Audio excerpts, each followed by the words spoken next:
They say you should never make your career your identity, but when you're a single mother rebuilding her life from scratch, it doesn't feel like a choice. I'm Claire Harper. I'm 39 years old, and until last week, I was the senior project strategist at Carson and Blake, a fast-growing consulting firm in Chicago. I was also the one who designed the project plan that landed them the $20 million Faulkner Industries contract, the biggest in company history. But that's not what my personnel file will say. This is how the real world works. My boss laughed as he slid the termination papers across his desk. Don't take it personally. He called it restructuring. I called it betrayal. The moment felt surreal. His office smelled of stale coffee and expensive cologne, and the air conditioner hummed too loudly for a February morning. I stared at the documents in front of me, my ears buzzing. After 5 years of building the firm's most complex strategies, after working late nights and missing recitals and holidays with my daughter Ellie, I was being dismissed like a disposable assistant, effective immediately. I'm sorry, Claire, he said with a shrug, not looking sorry at all. But we need fresh voices, new energy. You know how this goes. No, I didn't. Not like this. Not after what I'd given them. Just breathe, I told myself, holding my chin high. I didn't want him to see the tremble in my hands. I wouldn't give him that. Thank you for the opportunity, I said quietly, standing to leave. He looked surprised by my calmness. I suspect he expected tears, outrage, maybe even begging. But when you've rebuilt your life from nothing once, you learn how to walk away with your dignity, even when it feels like your lungs are collapsing. I didn't ask why he hadn't mentioned my project in the meeting. I didn't need to. 2 weeks earlier, I had finished the Faulkner proposal, the most complicated, high-stakes pitch we'd ever attempted. I'd spent 3 months on it, building the strategy, crunching the data, aligning it to their growth forecasts. It had taken every ounce of my skill. The day before the presentation, I'd found the final version on his desk. My name was nowhere on it. Don't worry, Claire, he'd said then, waving it off like an afterthought. This is just how these things work. You'll get credit internally. I didn't push back. I should have. Now I was being walked out of the office by a woman from HR I barely knew, my cardboard box in hand, my email disabled, my keycard deactivated before I even reached the elevator. In the parking garage, I sat in my car for nearly an hour, gripping the steering wheel, my heart pounding in my throat. I wasn't just angry. I was gutted. Not because I'd been fired, though that stung, but because I'd let him use me. Because I'd seen it coming and still gave him everything I had. As I drove home through the sleet, I thought about Ellie, about the rent, the tuition, the braces I still needed to pay for.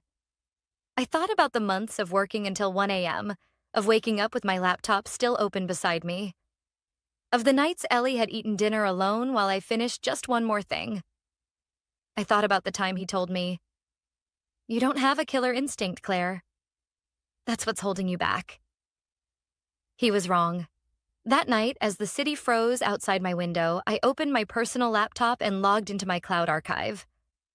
I'd saved every version of the Faulkner proposal, every edit, every note, including the original concept sketch with my name and timestamp. I hadn't meant to be strategic. I just believe in backing up my work. What I didn't know then, what he didn't know, is that the head of Faulkner Industries, Sophia Lin, was a former client of mine. We'd worked together 6 years ago when she was still running her startup. She'd once told me, "If you ever need a real opportunity, call me." The people who build things deserve more than the people who sell them. I never called. But maybe it was time. As I stared at my inbox, her name sat at the top of my contacts like a forgotten promise. I clicked compose. Subject: The real author of your proposal, Sophia. I hope this finds you well. You may not remember me, but we worked together during your early funding round. I'm writing because I recently left Carson and Blake. And there's something you need to know about the Faulkner proposal. My fingers hovered over send. What I didn't realize then was that this single email would set off a chain of events that would unravel the very company that thought they could erase me, and that by the end of the week I'd be sitting in the executive chair across from my former boss, not as an employee, but as his client. By the time I hit send, my hands were trembling. It wasn't fear. It was adrenaline. The kind that comes from finally standing up after being knocked down too many times. I didn't know if Sophia would even read the email, let alone respond. But at least I had spoken. At least I hadn't just disappeared quietly, like they expected me to. That night, I lay awake staring at the ceiling, the silence of my apartment broken only by the sound of Ellie breathing softly in the next room. She'd fallen asleep on the couch waiting for me to come out of my room. I hadn't told her what happened yet. I didn't want to scare her, not until I knew what came next. At 7:02 the next morning, my phone buzzed. Sophia Lynn, Claire. Of course I remember you. I still use the growth model you built for our Series B funding round. Thank you for reaching out. Let's talk. I have some questions and an opportunity I think you'll want to hear about. Sophia. I sat up so fast I nearly spilled my coffee. Sophia Lynn wasn't just the CEO of Faulkner Industries now. She was a rising star in the tech world, known for being sharp, ethical, and unafraid to shake things up. If she wanted to talk, this wasn't just a courtesy reply. I called her that afternoon. Her assistant put me through immediately. Claire? Sophia said, her voice calm but clipped. I've reviewed the documents you sent. There was a pause, long enough for me to brace for impact. And I'm livid. I thought you should know the proposal wasn't authored by the person who presented it to you, I said, trying to keep my voice steady. That was my work. Of course it was, she said. I knew the moment I saw the wording. It had your fingerprints all over it. She asked questions, sharp, detailed ones, about the research, the data modeling, even the way I'd structured the risk mitigation plan. I answered them easily. Not because I'd rehearsed, but because it was mine. Every single piece of it. Claire, she said finally, I'm terminating the contract with Carson and Blake. Effective immediately. My heart skipped. You're sure? Absolutely. I don't do business with liars, she said, then added, and I don't reward theft, but I don't believe in letting great work go to waste either. We still need this strategy implemented. I was already planning to launch a new venture. I want you to come in as a partner. And CEO. It's yours if you want it. I blinked, unable to form words. You always had a mind for building, Claire. You just never had the space to lead. I can give you that. But I need an answer quickly. I want to hit the ground running. I was quiet for a long moment. I need to think about it, I said finally, though my heart already knew. I understand, she said, but don't take too long. You deserve more than a footnote in someone else's story. We ended the call and I sat in silence, the phone still in my hand. Me, CEO. I thought about everything that had led here. The late nights, the overlooked contributions, the patronizing feedback. I thought about the phrase that had haunted me since yesterday. This is how the real world works. He was right in a way. The real world did work like that. Until someone decided it wouldn't anymore. That night, I told Ellie everything. She was sitting cross-legged on my bed, wrapped in her favorite oversized hoodie. They fired you? She asked, her eyes wide. But you work harder than anyone. I know, I said, brushing a strand of hair behind her ear. But it's okay. Something better might be coming. She looked at me seriously, like only a 13-year-old who's had to grow up too fast can. Are you scared? Yes, I said honestly, but I'm also ready. The next morning, I called Sophia. I'm in. Good, she said. Your new title is CEO of Lynn Harper Consulting. I've already put the paperwork in motion. 2 hours later, the news broke. Faulkner Industries cancels contract with Carson and Blake, citing leadership concerns. Inside sources said the company was caught off guard. I smiled as I imagined the look on my former boss's face when he saw the headline. But that was only the beginning. The next day, his assistant tried to set up a call with Faulkner to salvage the partnership. Sophia forwarded the email to me with a short note. He wants to talk to the CEO. Your move. And so the next morning, when the call was finally patched through and his voice came on the line, panicked, desperate, I took a breath, straightened my posture, and said the words I'd been waiting for. This is Claire Harper. You're speaking with the new CEO. The silence on the other end was electric. For a moment, all I could hear on the other end of the line was shallow breathing. Claire? He finally said. I wasn't expecting you. I figured, I replied, keeping my voice even. You were trying to reach the CEO of Lynn Harper Consulting? That's me now. He gave a weak chuckle, the kind someone uses when they're scrambling to regain control of a situation they've already lost. Look, Claire, this is clearly some kind of misunderstanding. I didn't know there was an issue between you and Carson and Blake. Had I known you were still involved, I would have handled things differently. I let that hang in the air for a second. The audacity of it. You didn't know? I said slowly. You removed my name from the final version of the Faulkner proposal. You presented my work as your own. Then you fired me 2 days later. But you didn't know there was an issue? His voice shifted, more defensive now. I was under pressure. The board wanted cuts. I had to make hard decisions. You know how this business works. And honestly, Claire, you're a talented analyst. But you were never leadership material.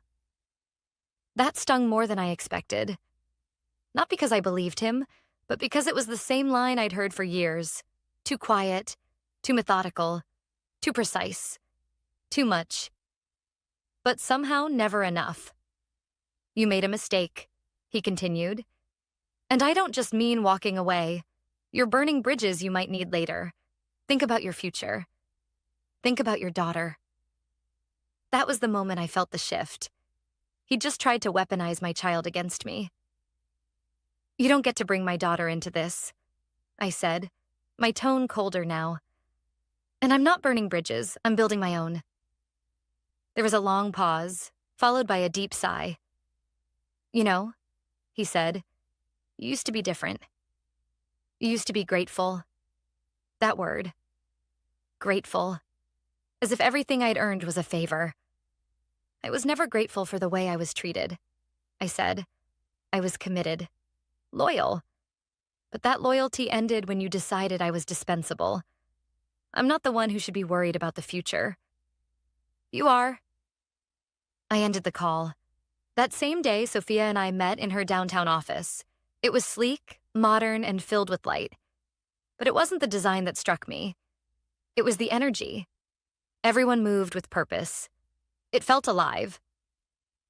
You handled that perfectly, she said, after I told her about the call. But brace yourself. People like that don't go quietly. She was right. By Thursday, the stories started circulating. First on LinkedIn, then in internal channels I still had contacts in. He was spinning a new narrative, that I'd left the firm voluntarily after underperforming, that I'd been bitter, unstable, difficult to manage. It was so familiar, so predictable. I spent the rest of the afternoon going through my records, emails, project logs, performance reviews. For 5 years, I'd documented everything. Not because I expected to need it, but because I was the kind of person who always kept the receipts. That night, I received a message from Julia, a former colleague. Claire, I don't know if you've seen what's being said, but I want you to know I've got your back. We all know the truth. And if you ever need a witness, I'm in. She wasn't the only one. Over the next 2 days, I got more than a dozen calls and messages from former coworkers, all sharing similar experiences. Credit taken, promotions denied, voices ignored. Many of them had been too afraid to speak up. Some were still there, quietly surviving. You were the first to walk away, Julia said. But now that you have, some of us are ready to follow. By the end of the week, I had more than support. I had documentation, screenshots, messages, internal memos, pieces of a puzzle that painted a picture of years of manipulation, mismanagement, and unethical behavior. The best part? I didn't need to use any of it, because the board of Carson and Blake was already getting nervous. On Monday morning, a notice appeared on their investor page. The Faulkner contract had been officially terminated. Revenue projections were revised downward. Stock value dropped 6% by midday. And then I got the email I hadn't expected. Claire, this is confidential, but the board is investigating leadership conduct. Several partners have raised concerns about the handling of key accounts, including Faulkner. There's talk of a leadership transition. You didn't just walk away. You exposed something we'd all been ignoring. Anonymous. I read it 3 times before closing my laptop. My hands were steady now. He said I'd made a mistake, but it was starting to look like the only mistake I'd made was staying as long as I did. By the following week, the whispers had turned into headlines. Top consulting firm loses flagship client amidst leadership controversy. Carson and Blake in crisis mode after executive shakeup. I watched from my home office as the updates poured in, my laptop open, my phone lighting up every few minutes with new messages. Each one felt like a quiet vindication, not because I wanted revenge, but because the truth was finally forcing its way to the surface. The same truth they tried to bury me with. At Lynn Harper, things were moving fast. Sophia and I were building a team. Smart, sharp people. Some of whom had left Carson and Blake not long after I did. Others came from Sophia's network. But every single one of them shared the same motivation: to build something honest, ethical, and excellent. For the first time in years, I wasn't just executing someone else's strategy. I was creating the blueprint. Still, I couldn't shake the feeling that something else was coming. My former boss, let's call him Matt, for clarity, wasn't someone who accepted defeat. Not quietly. Not ever. That Friday, my lawyer, Dana, called me. "You're not going to like this," she said flatly. "Go ahead," I replied, bracing myself. "Carson and Blake filed a cease and desist order against you, claiming you used proprietary information from your time there to launch your own business and poach their client." I laughed, not because it was funny, but because it was predictable. "You mean the client whose contract I wrote, whose strategy I designed, and who was already a professional contact of mine before I even joined Carson and Blake?" Dana snorted. "Exactly. It's a scare tactic. They're hoping you'll panic and settle quietly, or better yet, fold." "Let them try," I said. "We documented everything." "We did, but I want to be proactive. We're filing a countersuit. Defamation, wrongful termination, and professional misrepresentation. We'll also be submitting supporting statements from your former colleagues. Some are already signed." I leaned back in my chair, staring at the city skyline beyond my window. It felt surreal. A month ago, I was just trying to hold on to a job. Now I was defending my name in legal filings and winning back control of my narrative. But what surprised me most wasn't how fast things escalated. It was how many people showed up for me. People like Nathan, one of the senior analysts I'd mentored. He reached out late that night. "Claire, I've stayed quiet too long. I knew what Matt was doing. We all did. You were the reason our strategies worked. He just took the glory. I've attached a timeline of project credits showing where your name was removed or replaced in internal documents. Use it if you need to. Nathan." Then came Alicia, a former HR rep who'd left 6 months before me. "Matt pushed to change your performance evaluations the quarter before you were fired. I have the original files. You were rated exceeds expectations before it was altered to meets expectations. They were laying the groundwork to remove you." Alicia. I sat with that for a long time. Even knowing what I knew, it still hurt. Not because I believed their lies, but because they were so deliberate in crafting them. They hadn't just used me. They'd erased me. But now, piece by piece, I was reclaiming the space they tried to deny me. Dana moved fast. Within days, she filed the response, attaching documented proof of my original work, email threads with Sophia, and statements from 5 former employees, all of them willing to testify under oath.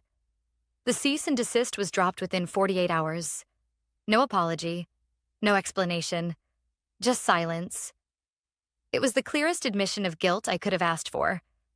The next week, Sophia and I presented our official launch deck to potential investors. Our pitch? A consulting firm rooted in integrity, built by women, focused on sustainable strategy over short-term wins. The room was electric. We secured our first 2 contracts that afternoon. As I stepped into the elevator, I felt a wave of emotions. Pride, disbelief, and an undercurrent of grief for the years I'd spent waiting for permission to lead. I had always thought the house would win, that the systems in place were too rigid, too protected. But sometimes the house forgets. It's the people doing the work who hold it up. And when those people walk away, the whole structure shakes. That night, I picked Ellie up from school. She ran to the car, smiling in that bright, all-teeth kind of way. "How was your day?" I asked. She buckled her seatbelt, then turned to me. "My teacher asked us who inspires us the most. I said you." I looked over, trying to keep my throat from tightening. "Why me?" I asked softly. "Because you didn't let them stop you. And because now you're the boss." I smiled, eyes stinging with tears. Not just because she saw me, but because, for the first time, I saw myself clearly too. By the end of the month, our new company was already making noise. Lynn Harper Consulting had officially onboarded 2 major clients, one of them a direct competitor of Carson and Blake. The irony wasn't lost on me. The same firm that once told me I lacked executive polish was now watching from the sidelines while I led strategy calls with Fortune 500 decision-makers. But this wasn't about revenge. Not anymore. It was about taking back space and redefining what leadership looked like. Still, something shifted when the first media outlet called. The article was titled, "From Discarded to Disruptor, the Woman Who Turned Her Firing into a CEO Role." The reporter had done her homework. She knew about the Faulkner contract, about my termination, and even referenced internal memos that had mysteriously been leaked. "I'm not looking for a fight," I told her during our phone interview. "But I am tired of pretending that what happened was normal. It wasn't, and I'm not the only one." When the piece went live, the response was overwhelming. Messages flooded in, from other women, former employees, even people I didn't know. This gave me the courage to speak up at work. "Your story is mine. Different names, same playbook. I've been silent too long. Thank you, I should have felt proud, empowered. But something inside me tightened instead. Because with every person who reached out, I realized just how widespread the damage was. It wasn't just me. It never had been. And now everyone was watching, including Carson and Blake. 2 days after the article dropped, Dana called me. "They've hired a crisis management firm," she said. "They're trying to get ahead of this. I wouldn't be surprised if they make a public statement soon." "Let them," I replied. But it wasn't just a statement. It was a full-on campaign. They published a blog post on their website titled, "Moving Forward, Learning from the Past and Building Stronger." It was filled with vague language about miscommunications, team transitions, and internal improvements. They didn't name me, but it was clear they were trying to control the damage. Then Matt resurfaced. A podcast interview. Of course. "I think we live in an age where people are quick to assign blame," he said smoothly. "Look, I've made mistakes. We all have. But the truth is, not everyone is cut out for the pressure of leadership. Sometimes people misinterpret decisions that are just part of running a business." It was so perfectly rehearsed, I almost laughed. But what came next surprised even me. That night, I received a message request from someone I hadn't spoken to in over 10 years. Nina Rhodes, former senior partner, co-founder of Carson and Blake. She had retired quietly before I was ever promoted to senior strategist, but her name still carried weight in the industry. Her message was short. "Claire, I've been following what's happening. I believe you. If you're open to it, I'd like to meet. We met for coffee in a quiet corner cafe in Lincoln Park. She looked older than I remembered, but carried herself with the same quiet authority. I stepped down before Matt took over full control. She said, I saw some of the decisions being made and knew I didn't want to be part of that direction, but I never expected things to fall apart this quickly. You knew? I asked. She nodded. I suspected, but I didn't have proof, and I wasn't brave enough to dig deeper. I studied her face. There was no performance in her eyes, just regret. You weren't the only one he tried to erase, she continued. You were just the first one to hold him accountable. She reached into her bag and handed me a flash drive. These are internal evaluations, meeting transcripts, and board communications from my last 6 months at the firm. I think they'll support your case, if you choose to take this further. I took it, heart thudding. Why now? Because it's time the truth had more advocates than excuses, she said simply. And because you reminded me what real leadership looks like. We sat in silence for a moment. Two women from two different chapters of the same story. One walking away from a legacy, the other reclaiming her own. That night, I opened the drive. She wasn't exaggerating. There were memos highlighting intentional manipulation of performance reviews, transcripts of strategy meetings where Matt discussed using layoffs as a distraction tool during PR crises. Even a draft presentation to the board titled, Restructure Plan, Quietly Replace High-Risk Staff Before IPO Consideration. I wasn't a risk because of performance. I was a risk because I knew too much, and because I asked too many questions. The next morning, I forwarded the materials to Dana. Her response came just 3 minutes later. We need to take this public.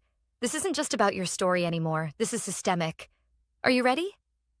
I stared at her message for a long time. Ready? Number prepared? Absolutely.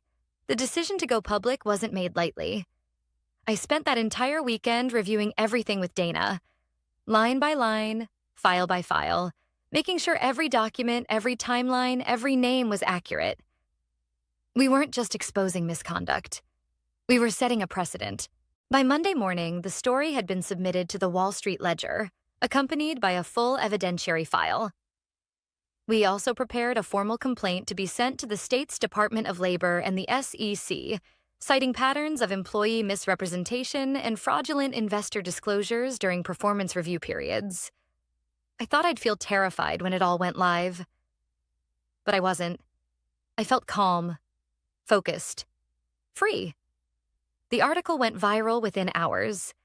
Consulting giant accused of systemic retaliation against whistleblowers. Internal documents leaked. From CEO to scapegoat, the collapse of Carson and Blake's culture. Former strategist Claire Harper sparks industry reckoning. Suddenly, I had become the story. Not the woman who was fired, but the woman who refused to be erased. My phone didn't stop buzzing for 3 days. Journalists, former employees, women in consulting firms from New York to San Francisco. Some called it courageous. Others called it career suicide. But for me, it was neither. It was necessary. On Wednesday morning, Sophia walked into my office holding 2 coffees and a huge smile. You broke the internet, she said, setting 1 cup down in front of me. I didn't mean to, I replied. Exactly why it worked. She sat across from me, studying my face. How are you really? I paused. Exhausted, but strong. I knew you'd be the one to change things, she said softly, but I didn't expect the ripple effect. She wasn't exaggerating. Within a week, 2 high-profile executives resigned from Carson and Blake. Anonymous sources confirmed the board had been aware of internal misconduct for years and had actively downplayed concerns. A former HR director came forward on record, confirming systematic efforts to downgrade performance reviews and silence employees who raised concerns. The firm's legal counsel issued a statement promising a top-to-bottom restructuring. Matt? He was placed on immediate administrative leave pending an internal investigation. His LinkedIn bio vanished overnight. No posts, no spin, just silence. I didn't gloat, not even for a second. Because this was never about revenge. It was about recognition. Recognition for the hundreds of employees like me, quiet builders, invisible architects, the ones who make things work behind the scenes and are then dismissed without a second thought. It was about rewriting the ending. For ourselves. For each other. Ellie and I sat on the porch that Friday evening.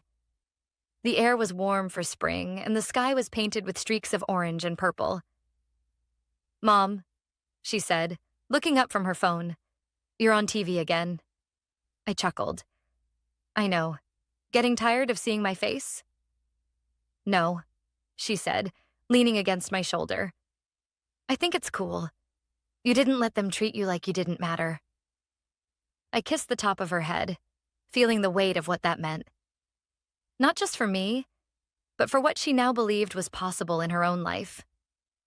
Later that night, I sat at my desk, looking over an invitation from a university in Boston. They wanted me to speak at their annual Women in Leadership Summit. The title they'd assigned? How to be the architect of your own power. I accepted. Not because I wanted the spotlight, but because someone needed to say it out loud. The way things have always been isn't the way they have to stay. The following month, Carson and Blake formally settled the case. A confidential financial resolution, public apology, and the resignation of 3 additional partners. More than money, the settlement required them to implement new employee protections, an independent ethics board, and quarterly transparency reports. It wouldn't fix everything. But it was a start. As part of the agreement, I declined a non-disclosure clause. If they thought they could buy my silence, they hadn't been paying attention. I stayed on as CEO of Lynn Harper, guiding the firm into its second year with a new client portfolio, a reputation for integrity, and a waiting list of applicants wanting to join. But more importantly, I stayed visible. Because stories like mine only matter when they're told, when they remind others that their experiences aren't isolated, that silence isn't the price we pay for survival, that we get to decide when our story ends. And for me, this wasn't the end at all. It was the beginning.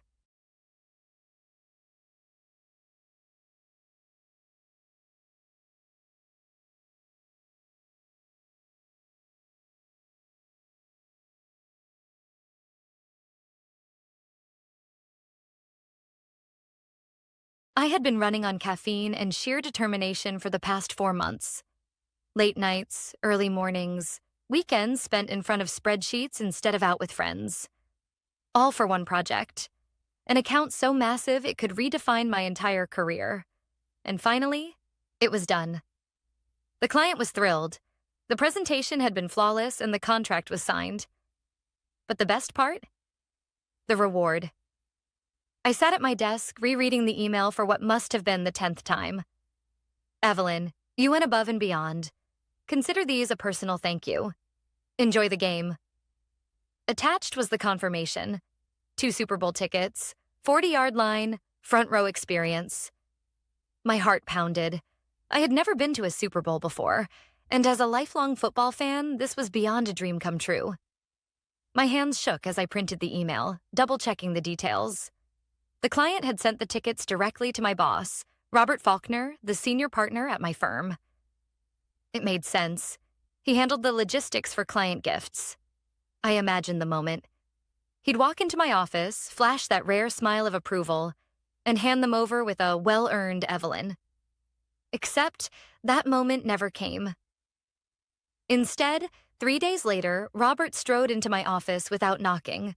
The smug arrogance he always carried somehow amplified. He leaned against my desk like he owned the air I breathed. "I heard you got some great news," he said. I smiled, expecting him to finally hand over the tickets. "Yeah, I really appreciate it. I put everything into that project." He nodded, almost amused. "You did, which is why I wanted to talk to you about the tickets." Something about the way he said "talk" sent a chill down my spine. "Right," I said carefully. Robert exhaled, like he was pretending to be the good guy in this conversation. "Here's the thing, Evelyn. Clients don't really understand corporate hierarchy. They don't always know how we operate. When they gave you those tickets, well, that was really more of a gift to the firm, not just to you. I felt my stomach tighten. No, I said slowly, keeping my voice calm. The email explicitly said they were a personal thank you. To me. He waved that away like it was a minor detail. I get that. But in this business, it's about relationships. And sometimes we need to make strategic decisions. So I'll be taking the tickets. The world felt like it tilted on its axis. I blinked. What? I already made arrangements. I'm taking a potential investor to the game. It's a smart play for the company. My heart pounded against my ribs. This couldn't be real. Months of exhausting work, countless sacrifices. And he was just taking them? That's not fair, I said, my voice carefully measured, trying to contain the storm raging inside me. The client gave them to me. Robert smirked, like I was some naive child who didn't understand how the world worked. You should be grateful you have a job, he said smoothly. That's the real reward here. I swallowed hard, gripping the armrests of my chair. This wasn't just about football anymore. This was about principle, respect. A line that shouldn't be crossed. He patted my desk like I was some obedient pet. I'm sure you understand. And hey, don't worry. You'll have plenty of other opportunities. I forced myself to breathe, to blink, to stay in control. Then I did something that surprised even me. I smiled. Not a real one. No, this was the kind of smile that had teeth hidden behind it. Well, I said, voice perfectly smooth. Enjoy the game. He grinned, satisfied, and strolled out like he'd just done me a favor. He had no idea how much fun Monday would be. The moment Robert walked out of my office, my fake smile dropped. My hands clenched into fists beneath my desk, my nails digging into my palms. He really thought he could get away with this. I sat in silence for a moment, forcing my breathing to slow. I couldn't afford to react emotionally. No, if I wanted to get back at him, I had to be smart. And lucky for me, Robert had just handed me the perfect opportunity. I pulled up the original email from my client and read it again. My pulse quickened as I formed a plan. The key to taking Robert down wasn't confronting him directly. That would get me nowhere. No, the best way to do it was to let him destroy himself. I sent a quick text to my client. Hey, just wanted to say thanks again for thinking of me with those Super Bowl tickets. It turns out they were given to someone else at my firm. Hope to catch up soon. Less than a minute later, my phone buzzed. Are you kidding me? Who took them? I smirked. Oh, this was going to be good. I played dumb. Not sure, honestly. I just know I never got them. No big deal, though. No big deal? Those were meant for you. Let me handle this. Say nothing. Bingo. I leaned back in my chair, my heart still pounding, but for an entirely different reason now. This was no longer a battle between me and Robert. This was a battle between Robert and the client. And I already knew who would win. I spent the rest of the day subtly gathering intel. I knew Robert wouldn't be able to keep his ego in check. He'd have to brag to someone. Sure enough, around lunchtime, I overheard him in the break room. Yeah, 40-yard line seats. Gonna be insane. Taking a big fish with me, you know how it is. These kinds of deals are all about relationships. I stayed out of sight, biting back my laughter. The arrogance, the stupidity. By the time Friday rolled around, the office was buzzing. Robert was leaving early, boarding a flight that afternoon to the Super Bowl city. He walked around like a king, smug and untouchable. I caught his eye in the hallway. Big plans this weekend? I asked, keeping my voice light. He smirked. Oh, just making moves. Enjoy the game, I said, and I meant it, because by the time he landed, the trap would already be in place. Saturday morning, I got an update from my client. I've arranged a meeting for Monday. Just play along. Trust me. I grinned. Oh, I trusted him. Sunday came and went, and with it, the Super Bowl. I didn't watch a single second of the game, not because I wasn't still a diehard football fan, but because I was waiting for Monday. The real show was about to begin. Robert strutted into the office at 9:07 a.m., sunglasses on, coffee in hand, radiating the smugness of a man who thought he had won. He barely acknowledged me as he passed by my desk, heading straight to his office. I waited until the 9:30 a.m. meeting invite popped up on my screen. Subject: client review, mandatory attendance location, conference room. A attendees, senior partners, Robert Faulkner, client representative, Evelyn. I clicked accept. Time for the show. I walked into the glass-walled conference room and immediately felt the tension. Robert sat confidently at the head of the table, legs crossed, looking relaxed. But his confidence wavered when the client walked in. He wasn't alone. A woman followed him. Someone I didn't recognize, but her presence sent an immediate shockwave through the room. The client took his seat. "Robert, this is Andrea Holloway, VP of Corporate Partnerships." Andrea gave Robert a sharp nod as she sat. Robert blinked. "Oh, of course, Andrea. Nice to meet you." The client leaned forward, his smile polite but ice cold. "Before we get into today's agenda, I have a question. Evelyn, did you enjoy the game?" The room went silent. I tilted my head, feigning confusion. "The game?" "The Super Bowl." I furrowed my brow. "Oh, I didn't go." The client's expression darkened. "That's strange, because I personally arranged for you to have 2 seats. Right, Robert?" Robert froze. A flicker of panic crossed his face, but he quickly forced a laugh. "Oh, yeah. See, there was a bit of a mix-up. Evelyn wasn't able to attend, so—" The client cut him off. "So who did?" Robert shifted uncomfortably. I took a client." The client let the words hang in the air. Andrea cleared her throat. "Robert, just so I understand, are you saying that you took corporate seats meant for an employee as a personal gift and gave them to someone else without authorization?" Robert swallowed. The client wasn't done. "You know, I was really looking forward to seeing Evelyn at that game. I thought it was a fitting reward for months of hard work. But imagine my surprise when I learned she never even got them." Robert opened his mouth. Closed it. Opened it again. Andrea turned to me. "Evelyn, did Robert inform you of any corporate policy that would have required you to surrender those tickets?" I shook my head, keeping my voice even. "Number he just told me they were his now." The room tensed. Andrea exhaled sharply. "Robert, you do realize that you not only violated internal ethical standards, but also committed what is essentially corporate theft, correct?" Robert went pale. The client leaned back, shaking his head. "I don't think I can continue working with someone who would undermine his own team like this." Robert jolted upright. "Wait, let's just—" The client turned to Andrea. "I trust you'll handle the internal response?" She nodded, her expression unreadable. "Effective immediately." Robert knew. He wasn't just in trouble. He was finished. And I just sat back and enjoyed the show. Robert's silence stretched across the conference room like a noose tightening around his throat. His face, usually smug and full of arrogant confidence, was now a shade of red that teetered on the edge of panic.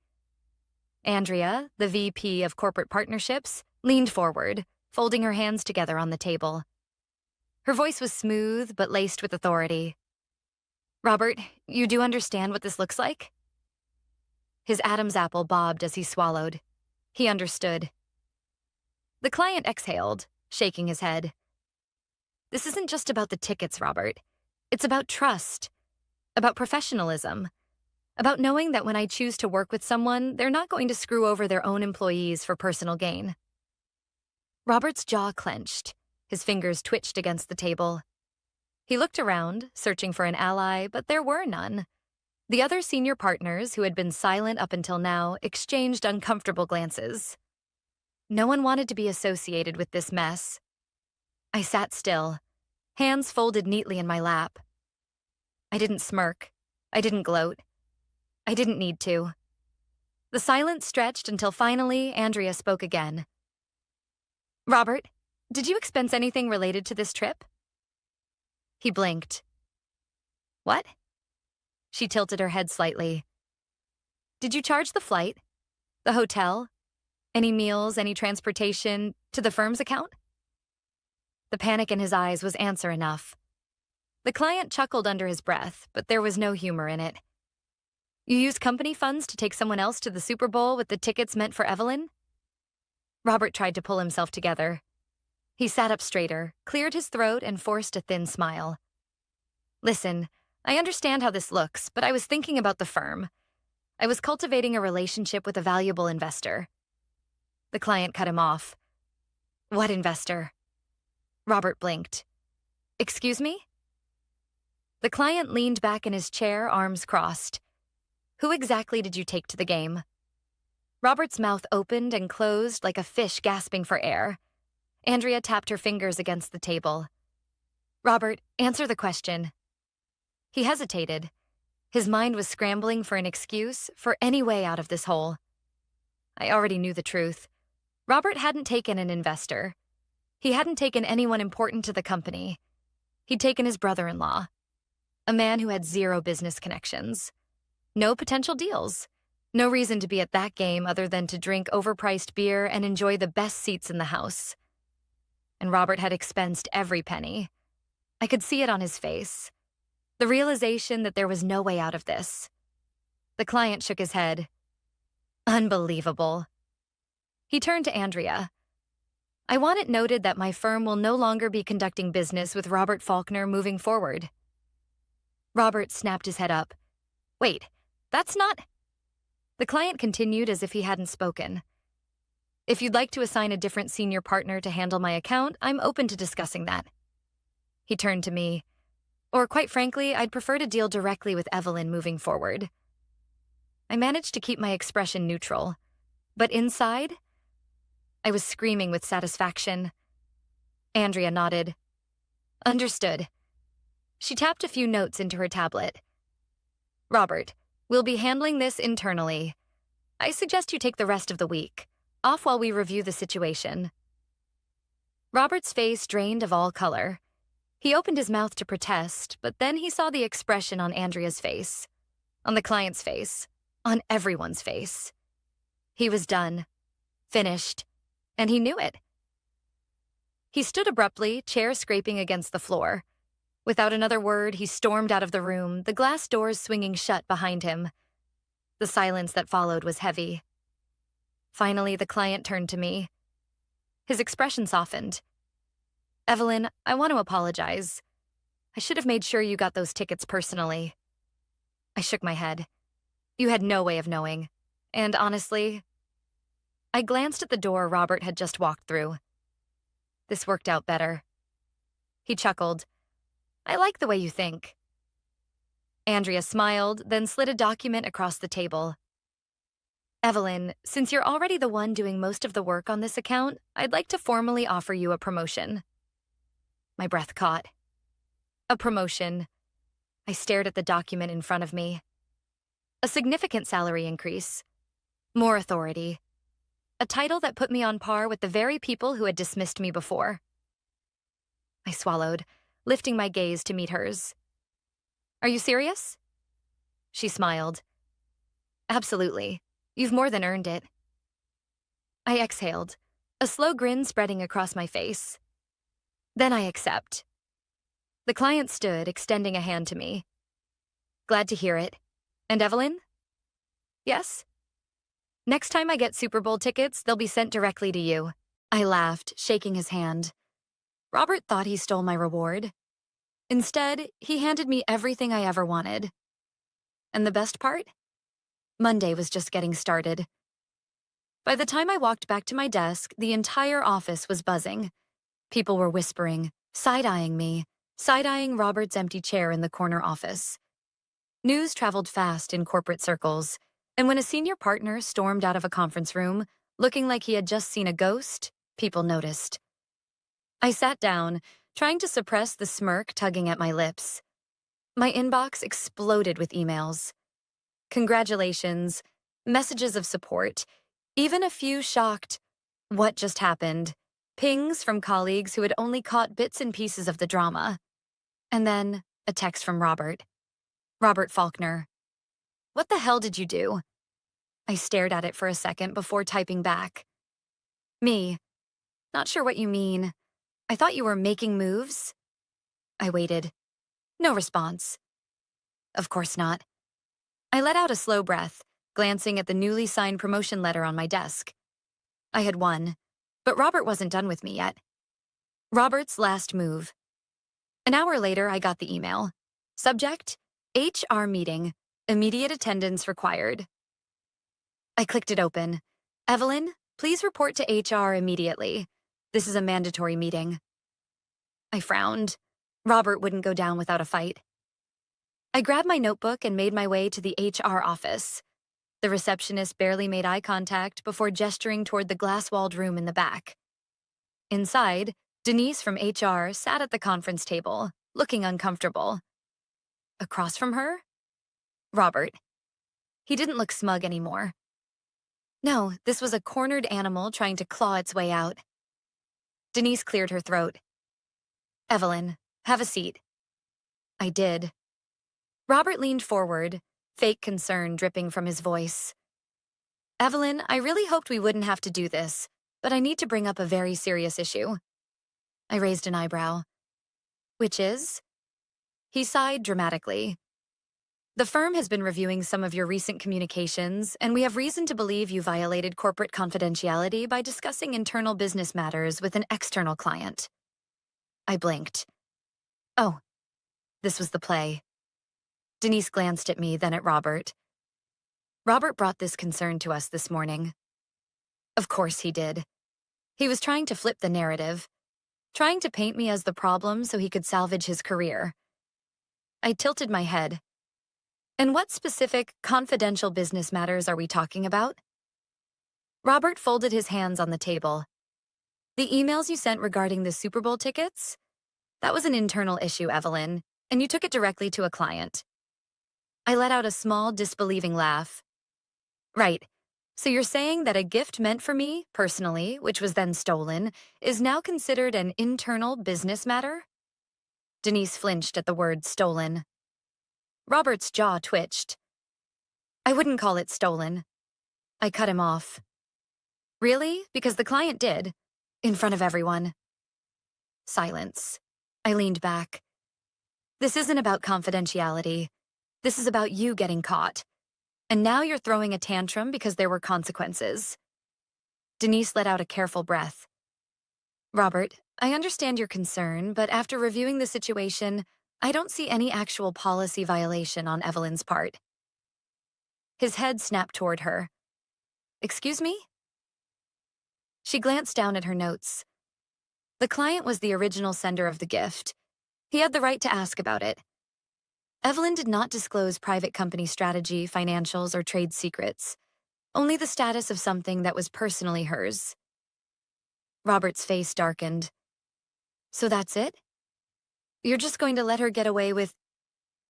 Denise straightened in her chair. Robert, let's be clear. You're the one under investigation, not Evelyn. The words hit him like a slap. He started, but Denise cut him off. The expense reports are being reviewed. The client has formally withdrawn their partnership with you. And now, after everything, you're trying to retaliate against an employee who was just promoted by the company? Robert had nothing left. Nothing to say. Nothing to fight with. He had lost. Denise sighed, standing. Robert, I need you to leave the room. Evelyn, you're free to go. I gathered my things, not even looking at him as I stood and walked out. By the time I got back to my desk, an email had gone out. Effective immediately, Robert Faulkner is no longer with the firm. We wish him the best in his future endeavors. I read it twice just to be sure. And then, for the first time all day, I let myself smile. Robert was gone. And I had won. But the best part? This wasn't just a victory for me. It was a warning to every other arrogant, entitled boss out there. Never underestimate the people you think are beneath you. They just might be the ones to bring you down. The office was strangely quiet after Robert's abrupt departure. Oh, people were talking. Whispers in the hallways, stolen glances in the break room. But no one dared to say anything out loud. The weight of what had just happened was too big. A senior partner had been taken down in front of everyone. And not by another executive, not by another man in a suit. By me. I sat at my desk, rereading the official company-wide email announcing Robert's termination. His name was already scrubbed from the directory. His office had been locked, his belongings already packed by HR. It was like he had never existed. That should have been enough, but there was still one more thing to do. I pulled out my phone and scrolled to my client's number. He picked up on the first ring. "Evelyn," he said, amusement laced in his voice. "I assume you've heard the news?" "I have," I said, keeping my tone light. "Figured I owed you a thank you." He laughed. "Oh, don't thank me. Robert did this to himself. You just gave him the rope." I smirked. "Well, I appreciate you handling things so publicly." There was a pause, and when he spoke again, his tone was carefully measured. "Tell me something, Evelyn. Are you happy staying where you are?" That gave me pause. "What do you mean?" "Well, let's look at the facts," he said casually. "You were the one actually doing the work. You were the one who built this account. The firm promoted you because they had to, not because they wanted to. And Robert's departure? That was your doing." I sat back in my chair, absorbing his words. "I'm going to be honest with you," he continued. "I don't like your firm. I tolerated it because I liked working with you." I blinked. "Oh." A chuckle. "Oh," he repeated, amused. "So let me make this simple. I want you to come work for me." My heart skipped. You've already proven yourself," he said smoothly. "You're sharp, strategic, and you don't let people walk all over you. That's exactly the kind of person I want leading my business strategy team.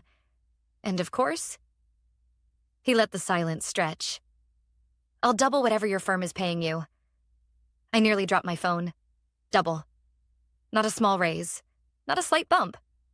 Double my salary. I swallowed. "That's a big offer." He chuckled. "It is. And it's only fair." I hesitated. This was happening too fast. I had just gotten one promotion. Was I really about to throw it away? And then I thought about it. I thought about the years I spent being undervalued at this firm. About the times my ideas were taken and repackaged by men like Robert. About how the only reason I had been promoted was because a scandal forced their hand. Did I really owe them anything? No, I didn't. A slow smile spread across my face. "Send me the offer," I said. "I think I'm ready for something better." By the next morning, my resignation letter was printed and signed. I walked through the office, my head held high, ignoring the surprised whispers and the not-so-subtle looks of admiration. Denise from HR looked genuinely surprised when I handed her the letter. "You're leaving?" she asked, wide-eyed. I nodded. "Got an offer I couldn't refuse." She glanced at the paperwork, then let out a low whistle when she saw the salary. "Damn," she muttered. "Well, I can't blame you." I smiled. It was time. As I packed up my things, a few coworkers stopped by to congratulate me. Some were shocked. Others weren't surprised at all. And then, just as I was about to leave, I got one last message. A text from an unknown number. "Robert Faulkner. Enjoy your little victory. You just got lucky." I stared at the words for a long second before typing back. Me. Luck had nothing to do with it. And with that, I walked out for the last time. A year later, I stood in my corner office, overlooking the city skyline. My name was on the door. My team respected me. My salary was more than I had ever imagined. And best of all, I was finally working for people who valued me. I scrolled through my phone and saw an industry news alert. Former executive Robert Faulkner files lawsuit against former firm, claims wrongful termination. I laughed. He was still trying to fight a battle that was already lost. I placed my phone down, leaning back in my chair. Robert had spent years stealing credit, walking over people, taking what wasn't his, and in the end, he lost everything. I, on the other hand, had gained everything. And that right there, that was the sweetest revenge of all.